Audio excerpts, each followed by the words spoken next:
Between the orbit of Saturn and Uranus lives an asteroid with a little name and an even bigger purpose. Before you can move beyond the limitations of your current 3D reality and enter the age of Aquarius, you must cross the Rainbow Bridge, become your own shaman, and heal yourself. You hold the key to the fifth dimension, and you are the medicine. This is the Chronicles of Chyron. Hello, star people. Thank you for joining me today on Chronicles of Chyron. I'm your host, Chrystopher King. I'm a Chironic healer, shamanic astrologer, ascension guide, and medicine alchemist. And in this space, we dive deep into all things ascension, awakening, astrology, extra-dimensionals, plant medicine, and of course, healing. Chyron is an asteroid named after the mythological centaur and is known as the wounded healer in traditional astrology. But in 5D astrology, he is the healer, the shaman, and the rainbow bridge. And as a living embodiment of Chyron, I am here to assist you in bridging the gap between dimensions, tapping out of the false matrix, and into your highest, most divine self. So I am so excited to welcome our guest today, who is a soulmate and very dear friend of mine, Brandon Thomas. Brandon is a philosopher, musician, rancher, avid idea hunter, and lover of all things fascinating, and I can attest to this. He is the founder of Ridiginal Publishing and the creator, producer, and host of one of my favorite podcasts and shows, Expanding Reality, whose mantra is the expansion of consciousness cleverly disguised as a podcast, and has a long-term obsession with interesting people. I'm one of them. And out there, ideas. I'm another one of those. Some of his many topics of interest, and there are many, include philosophy, spirituality, UFOs, aliens, or extra-dimensionals, to be galactically correct, nature, animals, learning, self-awareness and improvement, mentorship, manifestation for sure, alternate perceptions, history, conspiracies, which we do love, music, movies, science, technology, astrology, of course, astronomy, psychology, psychedelics. I had to do it. And endless other mysterious and powerful forces and concepts that illuminate the mind with possibilities. Thank you so much for being here, Brandon. I appreciate you. You're one of the reasons I have a podcast. Tell us about yourself. Well, thank you. And thank you so much for having me. This is outstanding. It's about damn time is what I will say. And again, to your audience, Brandon Thomas, that wonderful intro said it all, pretty much. There's much more to expand on, though, of course. You can find the show in every way it's possible at expandingrealitypodcast.com. And that's where we're all things are funneled through right now. We do have the publishing house, Ridiginal Publishing, and thank you so much for mentioning that, Christopher. We're very proud of that. It's my baby. Welcome. And we did the book through that as well. All that linked through the website. So thank you so much again, man. This is awesome. I'm so pumped about this, dude. I'm very happy you're here because although this show is about healing and metaphysics, which is many of the topics you cover on your show, you come to me with a healing ability that many people don't recognize as such. And so I'm really excited to have you. First of all, just your personality. You definitely have the Chyron archetype embedded in you. First of all, don't you have a little Virgo in you? Tell our viewers. Virgo sun. When's your birthday? September? Or August? September. I don't know why I'm blanking on this. Virgo sun, it's a Leo rising and a Libra moon. That's it. Yes, yes, I got you. And we're going to talk about the moon. But so yeah, you used the M word, so it might have to come up at some point. I knew that was a cuss word, and I knew that it was going to come back I know. Okay. It's okay. We have to talk about it. I have a Libra. There we go. Thank you for that. So I didn't have to do that myself. I really appreciate it. So you have Virgo sun, and Virgo is ruled by the planet Chiron, and Virgo is the healer. So you kind of have it embedded in your personality already, okay? And that Leo energy, and I should know myself, is very magnetic and brings people together and brings a warmth to the world, a generosity. All of this is healing, but there are many ways that healing can show up, and Chiron is known as the Rainbow Bridge because Chiron sits between Saturn and Uranus, and we say Saturn's physical reality, Uranus is beyond physical reality, it's future timelines. possibilities, hopes, revolution. There's something that goes beyond this physical reality there. So Chiron sort of acts poetically and cosmically as a gatekeeper between realms. That's why we call him the shaman and he is the healer. You also are a gap bridger and a bringer together of people and ideas. And this is very healing in and of itself. Your podcast has healing frequencies embedded into it. And I really want to know, you're so interested in so many facets of the human experience and the spiritual experience. Was it always like this for you? I've always been wide variety in my desires, my interests. I've always been very interested in creation, being creative, drawing, art, Legos, nature, things like that have always Yeah. called to me. Is Uh-huh. this deep intuitive call to that there are great mysteries around here, and that there's some awesome things that you can create. And that was something that was so cool to me, that you could bring something forth that wasn't here before. And Mhm. that's fascinating to me. And so as a deliberate creator, I've scaled this idea that I've, was so fascinated by as a child, and scaled this up to my current situation, where this experience now I'm very mindful of, that I'm sitting in the middle of something I created, just as I did with crayons as a child. That Yeah. too was a manifestation, creation by me, which is interesting. Yes. So yeah. Yeah, I can definitely say for our viewers, Brandon is someone who often, if I could say one of your best healing abilities is to lovingly shift someone else's perspective or help them reorient it toward positivity, but just more of what they want or their highest expression of themselves, which is what a healer does. Yeah, what they really mean. Yeah. Yes, and what When they they're saying shit, and you're like, who they really this is what you are. really mean. Yeah. Yes, yes. And and a lot of that's done on your podcast as well.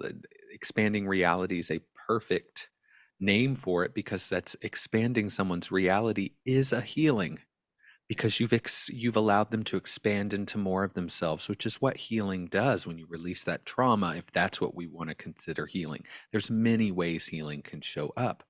So also, you're super good at being a podcast host. How did that happen? Thank you. Where did that show up?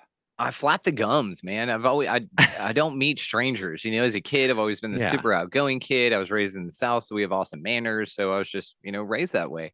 And I've always, we though, do have a charm. yeah, we got a charm. We got a, it's all gonna work out, like a little different view on our fellow humanity out there. I guess we Yeah, just have yes, more examples of kindness in our experience, if you want to yeah, say that. yeah, And so that was a nice catalyst for being warm and open to people, because I saw the benefits of that in my own life, and continue to do so.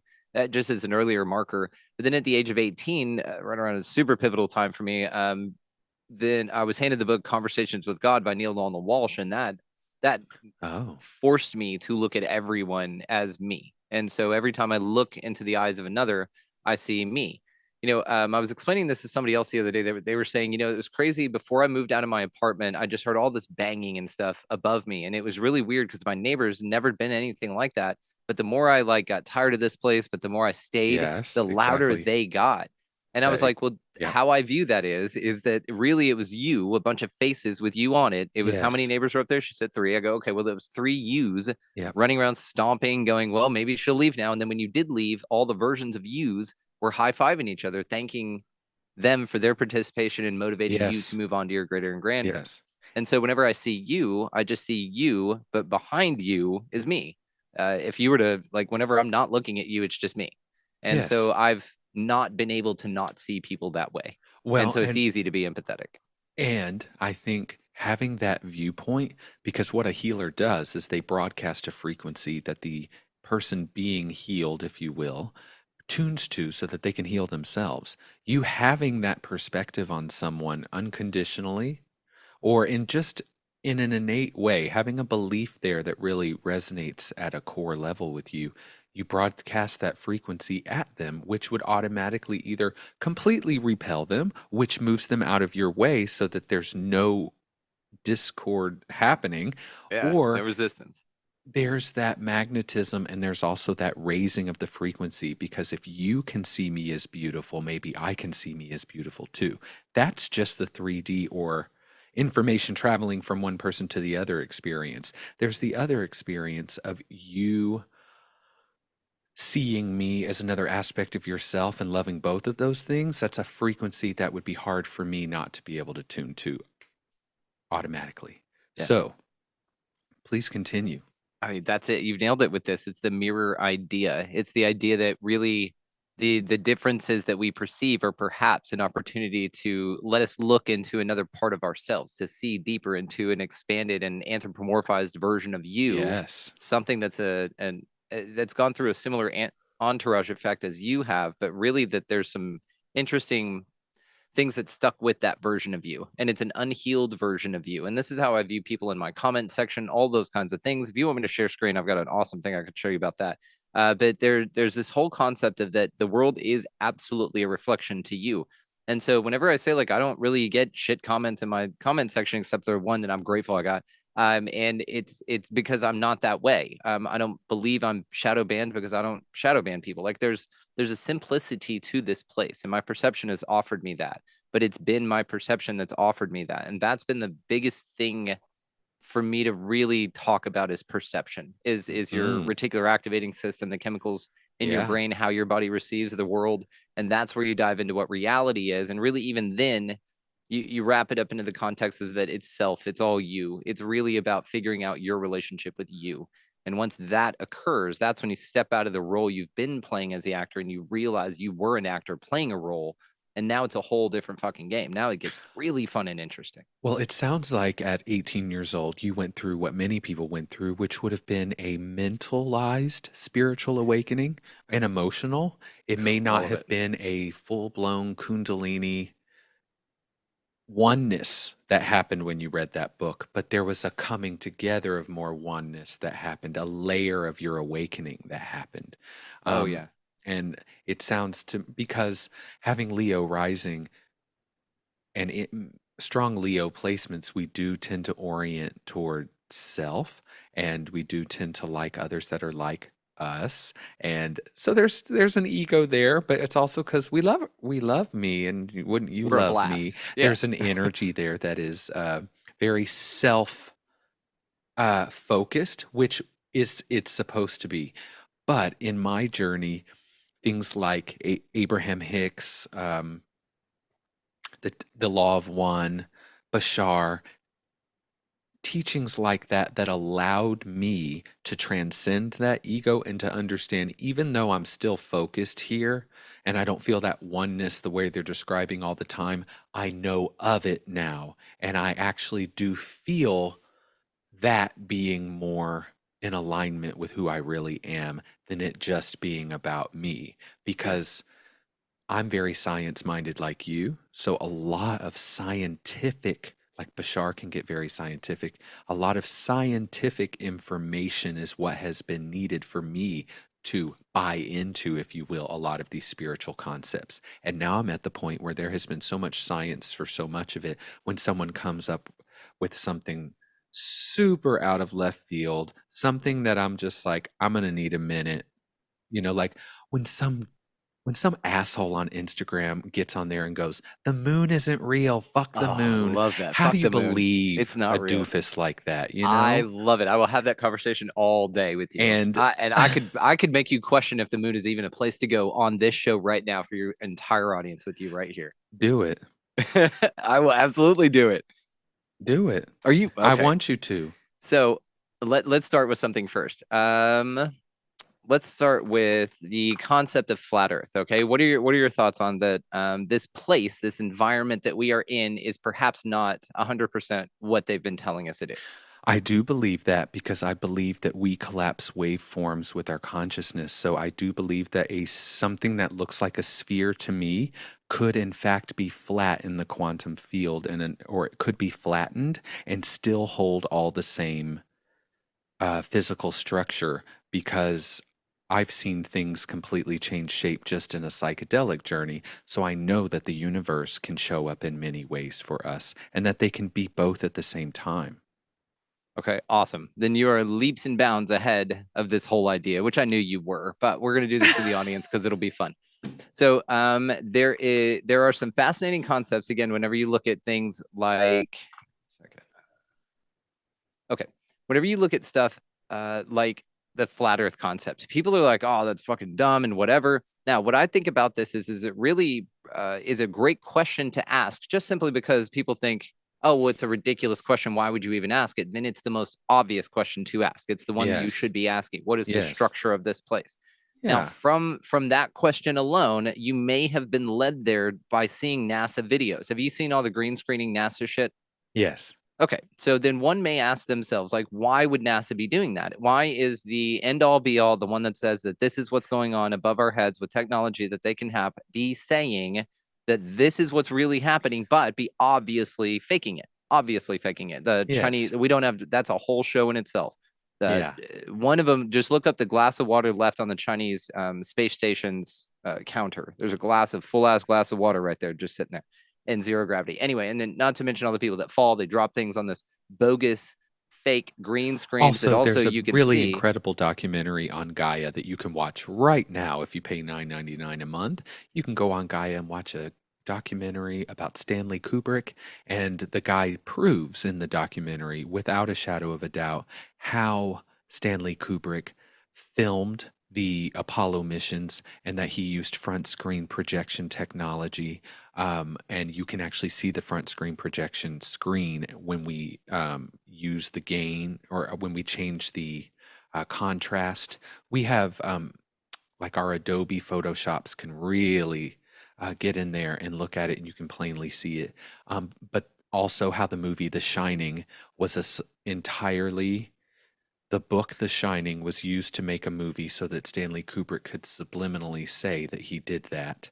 And this documentary goes into all of that, and it's not a theory. It's completely, there's no question about it. So even something like that makes you go, well, why didn't they film them on the moon like they said? And you wouldn't be hopping around the moon like that. You would actually, that was slow motion technology that he used in 2001 A Space Odyssey as well. He used all the same technology in 2001 A Space Odyssey.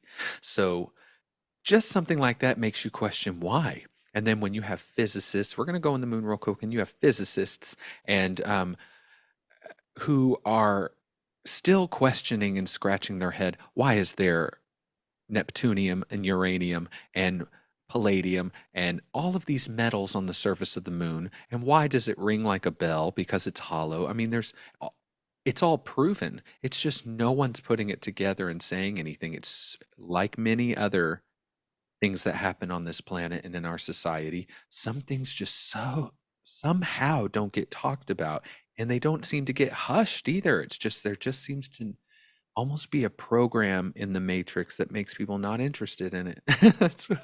That's what it seems like.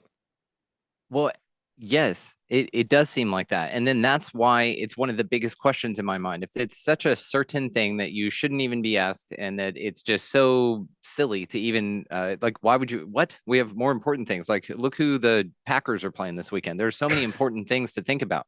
And so when you look at stuff like that, you're just like, got it. Now, why I'm so interested in that is because it feels to me, let's just talk about some stuff real quick, because again, I just find this fascinating. Now, I will say this to the audience, anybody out there, I don't care if you think I am. I'm not a flat earther. I'm not someone who says, oh, the earth is flat, and then that's the answer. What I am interested in is just asking questions. That's it. Now, whenever you're presented with models and you're very certain about them, they're being constantly repeated in front of you, your movies, the Paramount movies, whenever the stars come in and they fly over the mountain and then they land, that's a signal to Mount Hermon and the fallen angels that corrupted man. The same number of stars is the same number of angels in the Bible. So there are all these interesting things. Universal, again, we're on a globe, and here's what it looks like when we zoom out, and it's got music. Like, there's all these interesting things psychologically that keep bombarding you with this idea, which means that you're constantly bombarded with this just being an autonomic response for you, and anything that questions it is ridiculous because of its ubiquity in society. Right. So, but being well adjusted to a sick society is no measure of good health, and I will always stick with that. I One of the agree. things I'm not a fan of about the flat Earth thing, being honest with you, is all the bullshit. Now, even better to this, then, if you even need a reason to look into it further, that the government, the Flat Earth Society, allegedly is an infiltration disinformation campaign meant to make the entire goddamn thing look ridiculous. Yes, Now, when a government or an which they do with agency, many other but themes why? and programs. Why would they do that though? If it's nothing to look at, nothing to see here, why are your Right. tax dollars being spent and invested in a whole program, an elaborate scheme to make sure that you're not looking at this properly? If you Yes. are, that you're very, very off base, right? Right.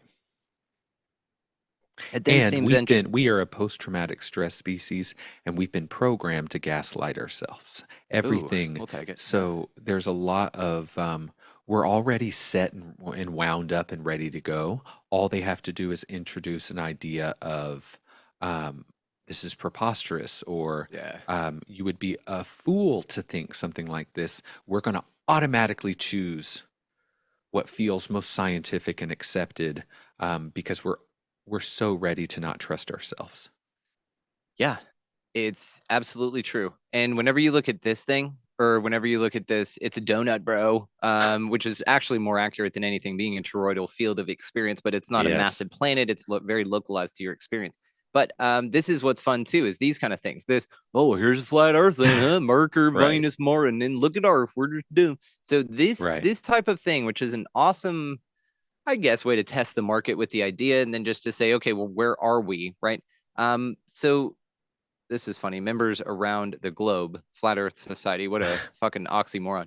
Anyway, I believe that is their actual tagline, by the way, which is why it's again so fucking stupid. So this is not what interests me. Okay, this is this dog and pony show Yes. that they want you to see. This is the This ping little pong match that they want you to get caught in, and it never ends. yeah, Okay. exactly. Now, what I'm very interested in, though, are these old maps, these old things that say, actually, this is more what the Earth is, with a disk with an upturned edge. There was even a guy, Picard, August Picard, who took a balloon and he flew up in this damn thing. He was not from the US, but the US did it months later to prove he was wrong, by the way, which is fucking stupid. Anyway, he goes up in a balloon and says, look, it was the highest altitude flight. All right. Was a Swiss physicist, inventor, and explorer known for his record breaking hydrogen balloon flights, with which he studied Earth's upper atmosphere. Pickard was also known for his invention of the bathysphere, which is cool as shit. What a cool dude. Anyway, this is the guy right here. His whole thing was he went up in this balloon. He said that there was an upturned edge. It was flat, completely flat with an upturned edge. And his account of that was the highest altitude flight of that time. And then again, people had to go over and say, no, this guy, this Swiss dude doesn't know what the fuck he's talking about. Americans did it, ended up not with the same findings. So now you have two juxtaposed findings that, who else is going to go misprove it? So a guy comes up, he goes, yeah, actually, it's totally flat. There's no curve at all to be seen. And then that's his account. So that's the account we have from the man who's gone the highest. So then you have a second party that goes up, allegedly that high, and says, actually, we found something different. So now you Right. Of either course. can counter or either way. But being interesting that those are the only people that could do it, this is what fascinates me the most about the flat Earth concept, the extra land bit. What we think and know about society and what we live in, and the lizard turds and all of these wonderful things. Yes. One of the things that we are very aware of is that this is touted as the age of information. I would agree with Crow 777 on this. It is the age of delusion and disinformation, because there's a Yes, fuckload we're of still in the age disinformation. of, yeah, we're still in the age of Pisces, moving out of it. So there's still illusions that are pervading. The illusions match how much we've expanded our consciousness into. Yeah, So, yeah. and exactly. So one of the mechanisms I think that would be the most effective, right? How do you keep a prisoner in prison? Don't let him know he's a prisoner. So what you would do then is Yeah. just perhaps relegate an area of land, designated Hunger Games, let's say, call it the world, and then this is the area of land isolated, that you're isolated. This environment right here is all you get. But what again excites the shit out of me is this. This is an old map from Japan. And what this shows is the land masses as we know them, again, in this equidistant flat map, but it has way more land around the outside of it, with continents that are more massive than a few of these put together. So this is why I think this is fascinating. Again, old maps. You have old records of navigators saying that they found a bridge or a gap in the ice wall This type of idea right here is what absolutely fascinates me about this. So you have ancient navigators that talk about these gaps in the ice wall, is what they called it, and that they could actually go through, and they mapped a few of them. That there are these massive summer gates that open even at set certain times of the year to where you could escape or go beyond, let's just put it that way, what we're confined to, or the known lands as they're called to us, and then go out into this other area where there's all sorts of other dope shit going on. This is what again fascinates me the most, because yes, the lizard turds would tell you that this is all you can have. And then Well, they would and prop up this model of a ball, because then they would say, well, no, there's stuff out there. We know it, but man, you're just stuck on this thing, dude. this is leading me to the fact that maybe we are on a ball right now, and maybe Jupiter's a ball, and maybe they're all spheres. But Mhm. maybe they look that way and they are behaving that way because the introduction of another sphere made of metal, who you only see one side of ever, was introduced into our orbit, which would have manipulated a waveform in our perception of reality, which could have maybe collapsed something into a sphere, which Mm. something flat like that, maybe there's no end to it. But when you make it a sphere, when you make things into a sphere, it Yeah. becomes a cycle. It becomes something that Yes. is Yes. revolved around. And it, so I do believe in these possibilities. I'm not assigning or attaching to any of them. No, no, no. That's the Neither am I. beauty of it. Yeah. Exactly. We're just chatting here. I don't have to take this as my next fact. That's the thing, is many people listening are in the process, they're in their ascension journey, and part of their spiritual awakening process is to go through the sponge stage, where Oh, they're going to be yeah. absorbing any and every bit of metaphysical and conspiracy theory information possible. There's different levels of it, and they the ego is desperately searching for the next religion, the next belief system, the next structure to stand on.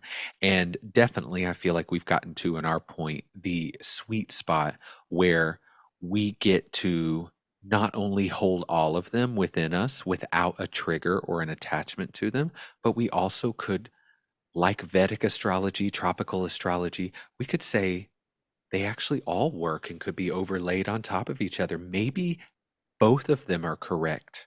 Yeah. Actually, maybe they have to both be correct, or we wouldn't be theorizing or hypothesizing about it to begin with, because correct would mean that it should exist and incorrect would mean that it doesn't exist. And if we're talking about it, then it actually does exist, because if it didn't already, we just created it. Yeah. Yeah. We're doing it now. If nothing else, we're creating a possibility now. Now, what I think And is interesting. Go these are ahead, please. mind melting conversations. So if people have any cannabis sitting around, you might want to take a toke Yeah. real quick, or but if you've microdosed, we might be taking you so far out there that we got to ground you back in your It's body. okay. We'll keep So you. We'll keep you with us. yeah, make sure We'll. you go out in nature while you're listening to this. That's But right. because there's activations here, but this is about expanding reality, but it's also about opening that possibility. We're bridging the gap between an old paradigm and a new. So a part of our journey as a collective is to let go, like you do in your psychedelic journeys, surrender, let go of everything you thought you knew. Maybe the true reality and many things will come back, but if you can let go of all of it, maybe what really is can seep through this little summer gate of yours. Okay. And God. not be, because we are being held in something, and we're holding ourselves in things too. So to assume that something out there is not trying to hold us in something would be ridiculous, because we're doing it to ourselves. That's the biggest program. We think we're the ones to blame, when where do you think a lot of these ideas, impulses, thoughts are coming from? A lot of that collective field has been infiltrated and has been um, taken over and influenced. It's like there's a river or a stream full of every thought that's ever been thought by humankind. And every now and then, maybe they're lizard turds, maybe there's others. There are angels doing the opposite. Okay. So the collective energy field, that river, sometimes they'll put a few drops of something else in there. Okay. Yeah. Which will carry through. And every time we open our twist the knob, and the faucet starts to, and we start to receive thoughts, some of what comes through there may not truly be in our highest good, but it resonates with us because we're kept in a state of survival and fear and trauma. So, of course, those lower dense thoughts, those trauma programs, those really dark concepts and things, which are allowed to be there, are flown into this river and are received by us. And another thing that's flowed through this river is the idea that you are crazy and you're making it all up, and that the only person to trust is the scientist. Yeah. Or, Science with a dollar or for sign. the people listening to this podcast, the only person to trust is the psychic that you see every time you don't feel good. Mm. There's always somebody we're giving our power away to. Yeah, so you might as well do it to your higher self. Exactly. Yeah, that's where mine this goes. This is not beyond our listeners, I don't believe. You know, the No, flat of course earth. not. My dad would scoff at this, okay? He would Well- absolutely think that this was absolutely ridiculous. And I know. I think that's exactly where he is. And the fact that he can't even open his mind and his heart enough to allow it in means he cannot hold the idea that this sphere could also be flat, even though he would explain that to me geometrically and scientifically. He's very smart, but he can't even have the conversation for me to even get to that point. So, and not that I've tried to, I'm just saying in general. Okay. Just like when I told him about I said, you should watch a documentary, the Stanley Kubrick documentary. Oh, he got pissed. I let it go. And I thought he would think it was interesting. He's into Graham Hancock now. He's on his journey and he'll probably get there. He'll connect it. Yeah. Right now, he's still a good old American, and we went to the moon. Well, maybe. And here's another thing to my point is that I there's a guy believe we named- went to the moon. I just don't, those videos are not real. He saw that video on that screen in 1969. He watched it himself, he said. I said, I know. And the video quality was so terrible that you all thought it was super real. Yeah.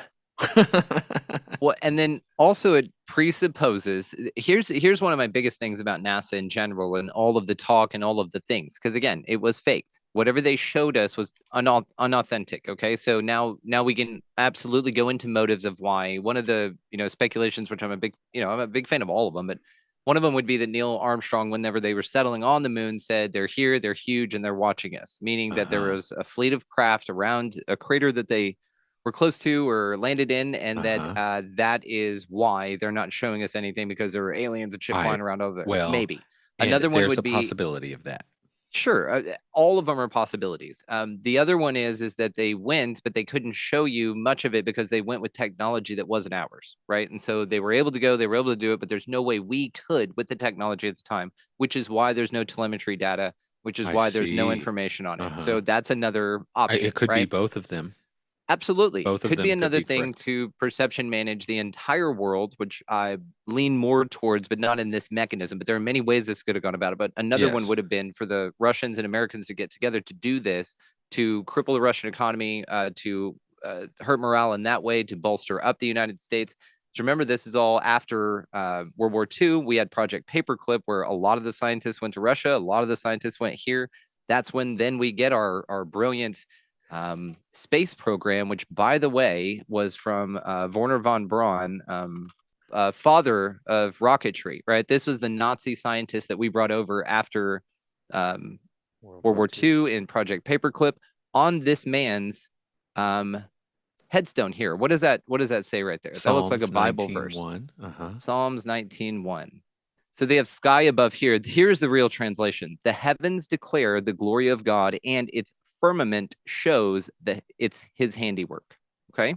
The heavens declare the glory of God, and the firmament shows his handiwork. Now, the firmament is what the hell we're talking about when we're talking about this globe over flat Earth. This is a firmament, an energetic barrier, even if you want. So why would the Nazi scientists, allegedly, that again got us to the moon, have this on his headstone as the only goddamn thing? Yeah. Interesting, right? Now, when we go back over here, what all of the moon theories, as fun as they are, and I love them all, what all of them presuppose is that the moon is the place you can go. This is where, again, I've sort of detached from this with a couple of other things. Now, I'm not saying it's the thing. You know where I live in possibility land. It's all fucking possible. Yes. So one piece of evidence for this that really made me turn my head is Crow, who's been on the show a couple times here. Amazing guy, Crow 777, highly recommend. Filmed something he called the lunar wave. Now check this out. Audio only audience, make sure you check this video description because it's fucking awesome. So across the moon, do you see this here? There's a ripple that goes across the moon as a refresh, like it does in a simulation or in a game. Now, that's one angle. Here's another one that I wanted to show you. Here is the lunar wave, and it's being pointed out. See it? See it distorts behind it? So what it looks like is a refresh. Here it is in another filter. So this should obviously not show the same thing if it's nothing, but it shows the same exact damn thing. This has been filmed multiple times. Crow 777 has filmed this. A couple of other people have as well on different occasions. Now, what's interesting about this is that not everything does this, that it's a wave ripple that goes across. So again, I ask you, is the moon a place we can go? Now, it's also interesting. Now, let's assume that this video is real, and I trust you, and I trust this Crow person as much as I can, because I didn't make this video, and I didn't see it with my own eyes, and I can hold that. I can also hold that I totally am on board with this at the same time. So I'm not attaching, but what I'm seeing here could be many things. Maybe it's a refresh of the moon. It could also be the actual waveform of the moon, and someone was able to pick it up, that waveform frequency that it emits or that it holds, that is supposed to counteract the frequency of the sun. If you have a waveform going like this and the other one's going in the opposite direction, they cancel each other out. Right. So we could be watching a multitude of things happen right here. But what it could also be is that the whole thing is metal, and that maybe those craters aren't even there. Maybe it's a big giant screen. You know, kind of like our billboards that we think are real for a second, and then they change over. I'm like, whoa. And theirs is way more advanced. They could be projecting it in some way.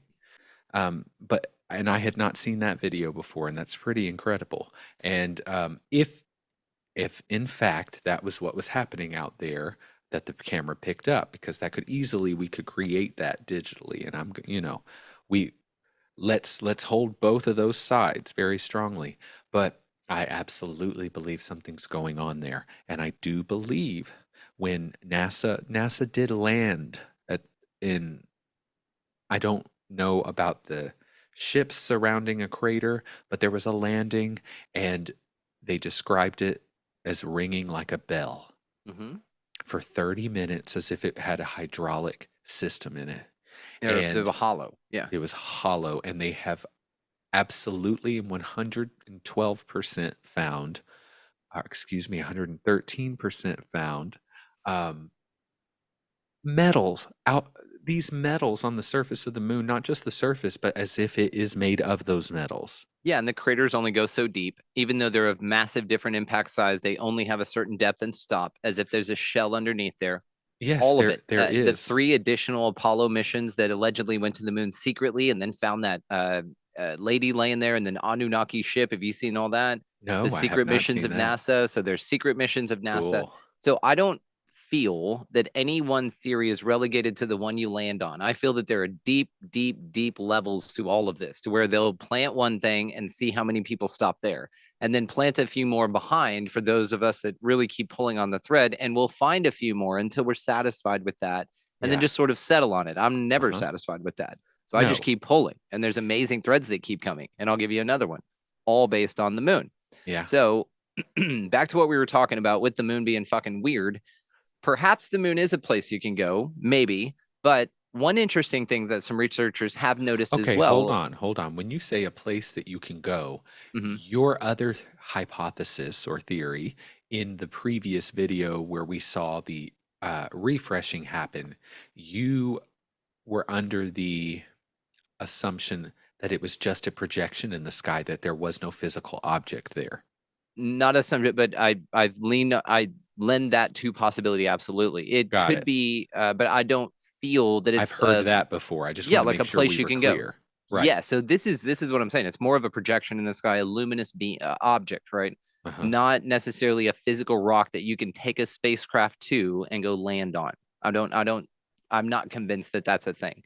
Here's another interesting piece to this, and it ties us back to the flat Earth model or the infinite plane, whatever you want to call it. Some researchers have noticed that the craters or mares on the moon, which are named that way because when Galileo looked at it, mare is Latin for sea. So he thought that it was another Yeah, planet, like with water. seas and water and shit. So they're called mares, right? So the mares, which they have touted off as volcanic activity, even though there's no volcanoes on the moon, even if it is a place you can go, then they have found that there's actually a map of Earth on the moon. But what's interesting is that it's the craters this covers it. So about a third of this map, or the third of the surface of the moon here, completely covers what we have been told we're living on and what our place looks like. But there also, if you see here, are some extra bits that we're not being told are out there that may represent an additional landmass or 2 or 12 or something. Yeah. So this is what I find interesting as well, tying this back in, that maybe it's a map from the ancients, the celestial, something like this, to where you can actually see his handiwork is reflected in the firmament above. So Psalms 19:1. So maybe this is part of the firmament. Maybe this is a celestial running around up there that gives us an idea, a map, and it's all right here. It's above your head. It's all right in front of your nose. Maybe. Wow. Maybe. Fucking maybe. Fucking maybe. This is a film that's absolutely on YouTube. You can just watch this any damn time you want. It's called A Funny Thing Happened on the Way to the Moon. Yeah, by Bart Siebel. And this dude made this film. He also approached every single astronaut that went to the moon. There were only 12. He approached all living astronauts that he could find with a Bible and asked them to swear on the Bible that they went to the moon. Not one of them did it. Buzz Aldrin punched him in the face. So there is a part of this film that I want to show you about them faking being further away from Earth than they were. Discussing the techniques. So right here, at about minute 32 in of this film, it's again free online. Maybe I could send you the link. You can link it in the show notes. Let's just watch this clip because this is very interesting. Okay, are you cool with this? I'm very cool with this. Let's fucking do this. This is great, by the way. I love your show. All right. Well, hold on just a second. I just want to say for our listeners, a lot of people know that I have an issue with the moon, which is a really big thing for me, being Cancer rising, because I was told my entire life that I was a moon child. And Cancer is most related to the moon, and really reclaiming Earth as the mother and my mother, and connecting Cancer to the Earth instead of the moon has been such a liberating experience. And I want to share this with others, and I want to evolve astrology into a place we've never been before. But I still don't know a lot of what you're telling me right now. A lot of it I do, and I've heard like this. I've never seen this. You're literally just adding more weight to this responsibility that I feel. If you are in a point in your journey and in your ascension process where you're still dealing with a lot of ego dissolution, dark night of the soul, a lot of deep fear, if you're going through a lot of Pluto transits right now, this could cause a spiral or your sponge stage to take you down a rabbit hole. And many of you get lost down there, and it takes up more time because you don't see it as magical and wonderful. You're trying to save yourself from something. You're trying to correct something, or it's another bad guy you're creating out of it, rather than just another expression of source and the many ways that it could flow. That is allowing this experience to be very interesting. So as a collective, as we're watching this, let it be interesting. Let it affirm to you what may be resonating with you right now as you're listening and watching. And also let it take you to the next level where you start to feel empowered by this, not scared by it, because there's nothing to be scared here. There, to take your power back from the moon, to realize what it truly is the doorway to your own sovereignty. And this is fun and exciting once you've healed a lot of that stuff, okay? So it could be activating things within you that are not helpful for you now. If it is, return to this video later. Now, Brandon, take it the fuck away. Absolutely brilliantly put. I love the way you put that. And yes, folks, number one, no one's going to come get you because you didn't need to be saved in the first place. Like, that's what's so beautiful about this. Conversations like this allow you to free yourself from the nonsense, and it allows you to see how silly it was. And then it allows you to go, you know what? Maybe there's a bunch of shit out there that's been introduced to me in an unaltruistic way, and I've given it the benefit of the doubt without asking it. So, and there is a countless inventory of things like that in folks' mind, and what conversations like this do. I'm not sitting here saying believe me, first of all, because I don't know what the fuck's going on. We just talk about shit. I think it's cool as fuck. Yeah. The other thing is like, if this is triggering you, then perhaps it is an opportunity for you to look at other belief systems. Like, you don't even need to look at this, just perhaps even look at it and go, well, maybe the official story wasn't 100% what they were saying. That's all you need. If you were truly embodying the Chiron archetype, which I do, that would mean you are a healer, but you are a triggerer as well. Oh, so yeah, I have no problem. I am totally fine with my audience being triggered, because triggers are our teachers, as we know. This is what we tell ourselves now. It's commonplace. We understand that the trigger is the cue as to what still needs work through. And if this is triggering you in some way or getting you worked up, good. I'm all for it. I'm just saying sometimes people can say, Chrystopher and Brandon have the right answer, and this is scary. There's reptilians up in the moon, and that can cause a nervous system dysregulation, and that is not what I'm about, period. Let's check this thing out, because this is one of the most fascinating things. Okay, so again, there you go. Crew of Apollo 11. Is that volume? Michael Collins, Edwin Aldrin Jr., and Neil Armstrong, staging part of their mission for nearly an hour in living color, with exceptionally clear behind-the-scenes audio of conversations discussing the techniques used to achieve a disingenuous picture depicting the Earth at a distance, in order to falsely demonstrate their far journey from it. Yeah, but this was the and broadcast. Their ability to survive passing through the Van Allen radiation belts. It cannot be misconstrued that this staging was done for some other reason prior to the mission, for the reel itself is slated and dated July 18th, 19th, and 20th, 1969, the very days of the mission, when they were said to be approaching and achieving lunar orbit. Furthermore, it is apparent they are in genuine zero gravity aboard the actual spacecraft, necessary to convince the mass media of their authenticity, just not any further than Earth orbit, as you will see. In this never-before-seen or heard footage, not only is the radio conversation between the astronauts and Houston Control audible, there is a secondary, private conversation taking place between the crew and a third confidential party, prompting the astronauts with what to say, when to speak, and how to effectively manipulate the camera to achieve the desired misleading effect. NASA claims that the Houston transmissions were the only ones taking place with the astronauts. Listen now as Houston Control initiates a conversation with the crew, only to find them too preoccupied with the behind-the-scenes trickery to respond. Moments pass, and the oversight is picked up on by the clandestine third party, who quickly prompts them with talk. Immediately, Neil Armstrong speaks.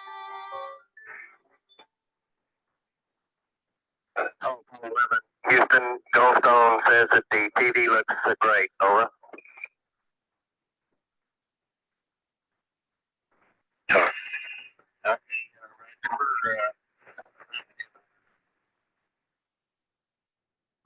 Again, the illusion they are attempting to create is the Earth at a distance to demonstrate their far journey from it and their ability to survive passing through the Van Allen radiation belts.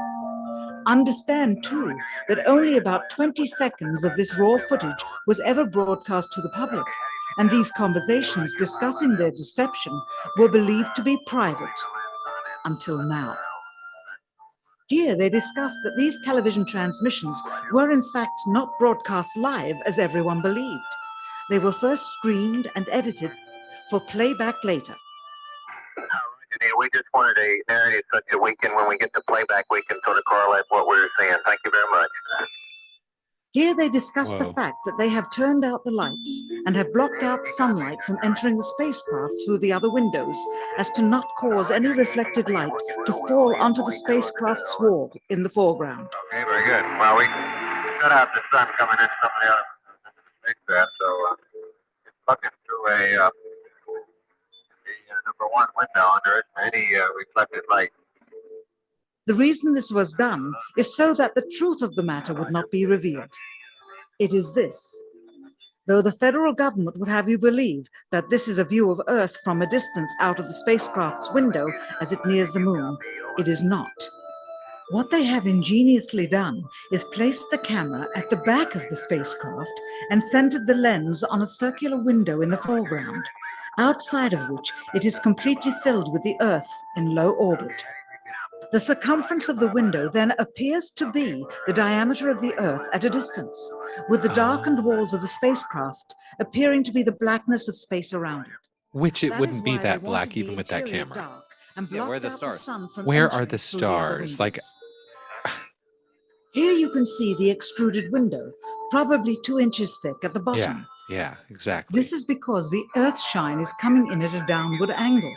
It also causes the Earth to appear to be an irregularly shaped circle, for you are seeing Exactly, the you can outside of the window at the tell. bottom and the inside of the window at the At top, first it does look which like together form 2 different sized darkness on the other halves of a side, but circle. it looks misshapen. Subsequently, this take was never used. As they perfected the shot, a crescent-shaped piece of black material was inset slightly into the window to create the illusion of the Earth's terminator line dividing night and day. It is uncannily convincing. During this segment, intended to be edited and played back later for the worldwide television audience, dated July 18th, 1969, Neil Armstrong condemns himself as he states that he is 130,000 miles out, or halfway to the moon, as the NASA flight log also states on this date, when he is in reality in low Earth orbit of a few hundred miles. Roger, Houston, Apollo 11. Calling in from about 130,000 miles out. Here, during another segment, also intended to air after review, Neil Armstrong falsely explains to the viewers how the shot is attained by putting the camera's lens to the window's glass, as it would have to be if they were the claimed distance away from the Earth. We only have one window that has a view of the Earth, and it's filled up with the TV camera. If the window was completely filled up with a TV camera, as he stated, then an astronaut's arm would not be able to get between the camera and the window, as it obviously does here in this outtake. South America becomes invisible just off beyond the Oh Terminator. my or God. inside the shadow.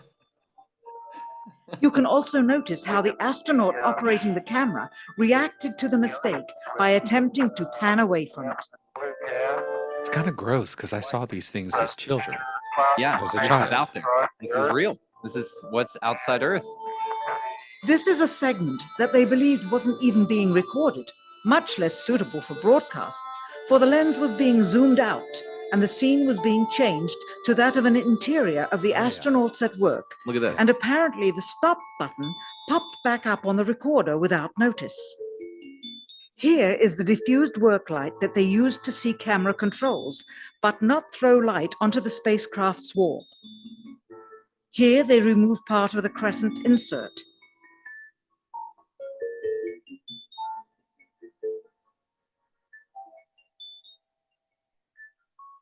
Finally, the iris is opened up and you can see the real location of the camera and the very bright and near Yeah, look. Earth And there we out are. the window. That's where you were really getting the shot from. Here is the slate for the 19th of July, Yes. Oh, But- wow. and the same shot of trickery on the 19th of July.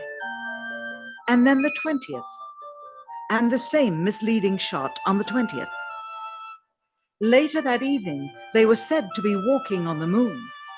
How can this be when they were in Earth orbit only 9 hours earlier, and the moon is some 3 days' journey away? Furthermore, if they genuinely went to the moon, why would they be faking any part of it? Right. Why this trickery with the window? By faking being halfway to the moon, it becomes apparent that they did so because they could not even go halfway. It thus confirms that the stumbling block to their success was the lethal radiation of the Van Allen radiation belt. Maybe. since the same equipment was used on the subsequent So missions this in the goes 40 on, months and there's that not followed. much left in it, but it's about I don't know, it's about an hour and some change long, but oh my God, highly worth it. So it's interesting. Wow. It Yes, makes you it is. just ask shit. That's all this is. Well, It's I just, don't have to ask anything about that video. I can definitely tell you that there was a fake ass Earth looking at me dead in the eye as a child, and I didn't even ask, why the hell are there no stars? and then And they had to look at each other when asked that question, by the especially way. on Hey, these we didn't see people's any stars. televisions in 1969, these people's television, they just didn't factor certain things in. They didn't factor in our photoshopping abilities of today, just like the videos of the Apollo 11 landing and the hopping around that they're doing. It's The embarrassing. strings, all of it. Yeah. It's embarrassing. And that can lead the mundane person into going, And then when you get to my world, the Astroverse, then you start going, well, what does that mean about the current reality that I'm in?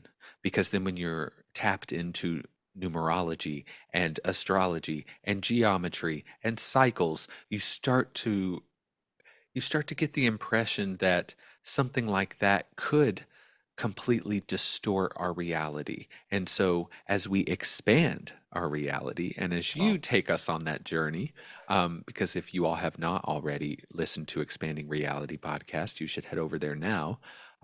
It covers so much ground. There's so many different themes and topics that you cover that they're all leading to the same place, which is self-exploration, exploration of this matrix that we're all creating, but empowerment. There's a healing in knowing this, you sharing this, and someone going, oh, it may not change someone's life, but it changed mine knowing these things. And it Thank you. also is changing the fabric of the astrology that we work with, the spirituality, any metaphysical story you go to, any quote unquote spiritual experience you go to, you are going to see a moon, a crescent moon, a moon, and a moon's ass all over the place. Okay. There's a reason why it's the most highly regarded spiritual object in the sky, even over the sun, which is the giver of life. And actually, the sun is our externalized version of our oversoul. And we're going to attach it to a metallic satellite. And so just know that there's a healing for many of us because we're all trying to ascend, but before humans can ascend, we have to get out of the reality that was put into place 12,000 years ago.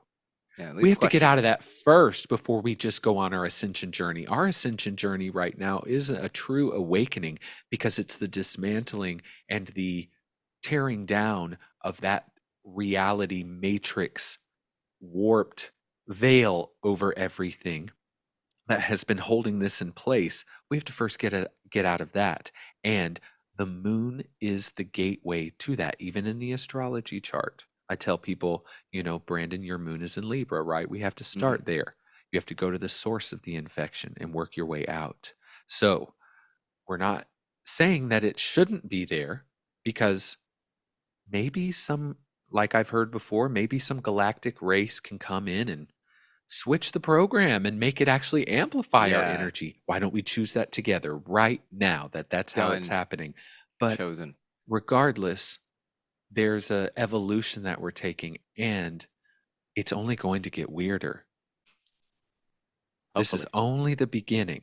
So, Brandon, share with me what you feel your role is in this ascension and awakening process. This one's easy. My entire mission here is to give people back to themselves. And we do that through critical thinking and conversations like this. All you have to do is feel and even entertain for half a second that there's another possibility other than the either or reality that you've been presented with.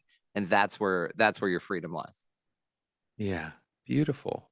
And I definitely consider you a healer, even if you're not doing Reiki or beating a drum. I'm doing Reiki with this smooth baritone right here all the time, baby. Exactly. Well, there are people like you who are in your power or always want to be. There are people who can fall back into victim, and then there are people who just are like, that's not an option. And that is really healing to be around just in and of itself. There's so many people out here rushing to get Reiki certifications. I want to be this kind of healer. I want to learn the body code. And all of it is tools, but the healing ability that's really flowing, that channel has to be there and it has to be aligned, and you have to be in your power. You cannot bring someone up to power and not feel in your power. So Yep. you have healed me many times. I've left conversations feeling better, but not just better, like jazzed up, initiated, turned into a new direction. That is healing. That's Yeah. what people pay me to do. Oh, So with you, same. You've done some amazing work with my wife and I. I mean, and some amazing work, some incredible healing with us. It's been so and I profound. didn't shake my rattle. I didn't No, specifically send any Reiki to you. I didn't blow on you. I mean, I'd like to blow on you sometimes, but I didn't do my thing. It just was there because it's always happening. That's where your power lies, is knowing. And that's where you and I are really trying to bring people, that Chiron energy is trying to bring people back to a simple idea, is that you don't have to find yourself. You have to take off the costumes that have been put on and all the programs that are running. The original template is still there. It's waiting to be dusted off. It's waiting to be cleared. And the real you will shine through every time you. Healing is a Windex moment. We're making something clear. We're shining it up. And that means the reflection is clearer. The light's going to come through more. So thank you for sharing your light, and tell us what you offer and where we can find you. God, thank you so much, man. This is just incredible. What we offer is the expansion of consciousness, and that can be found at Now, expandingrealitypodcast.com. is this a priceless experience? For the most part, yeah, but we're Or is always this open a to service receive. you offer? It's both. So we absolutely provide a show once a week. That is, there's 202 of them out there now. We just released 202 today. That is amazing. Thank you. I know we're having fun, and there's way more of that in the catalog. So the aligned audience, the value participation aspect, which we highly encourage anyone who feels called to do so, participates in that. And thank you for asking. Is considered our expansive insiders, and that is a nod to Coast to Coast, to their premium content. Folks are called insiders as well, Coast to Coast Insiders. So that's a nod to their wonderful concept that really launched my consciousness into these sort of concepts with contact and all that sort of stuff. So we can be found there, and all of that stuff. We have bonus content over there. It's divided into 3 sections. There's a collaboration series, which when you get your premium content going, you and I'll do a collaboration series over there. You've been on a few of those, the frequency theorist ones and stuff like that. As well, we do, have all the ways to contribute if you'd like to do that and feel called to do so. Also, we have our handbook, which is a wonderful way to participate in value exchange. This thing comes part of the show here, and it's just something that you can go through. It's fun. I made this thing. It's from our publishing house called Ridiginal Publishing, which thank you so much. That. Oh, dude, this is crazy cool. And with the inside here, it shows you how to navigate it and how to use it and all that stuff. Oh my So gosh, shut up. I know we're making one of these with you soon. And so Ridiginal Publishing is hosted through expandingrealitypodcast.com right now. So you guys check that out. Awesome, and it looks great. Wow. Thank you. It was so much fun. So any content creators looking to add value as well, please reach out. We're also doing, kids books, fiction, nonfiction, all kinds of stuff. Also want to mention the Phi Tribe for damn sure. So the Phi Tribe on YouTube, go check that out. We've got a big launch going with them soon. Amazing Healing 432 music. They have a whole pop section that's all 432 pop artists, and it's just an amazing experience over there with them.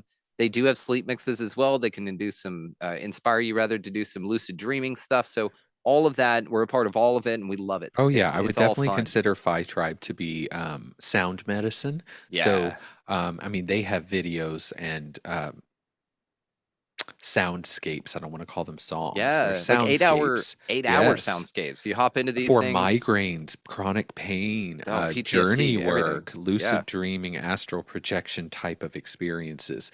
So working with plant medicine and working with Phi Tribe, and then putting a little Ben Carroll on, and then you are headed out of this universe and into the multiverse in no time. Thank you so much again for being here. I appreciate you. All of Brandon's links will be in the show notes, and you can head over to Expanding Reality 369 on Instagram and hit follow, and on TikTok, and of course, expandingreality.com. Podcast.com. Yes. Thank you. expandingrealitypodcast.com. Nailed it. And again, thank you all so much for joining me today. I appreciate everyone being here. I love you. This was awesome. And I'll see you all again on Chronicles of Chyron.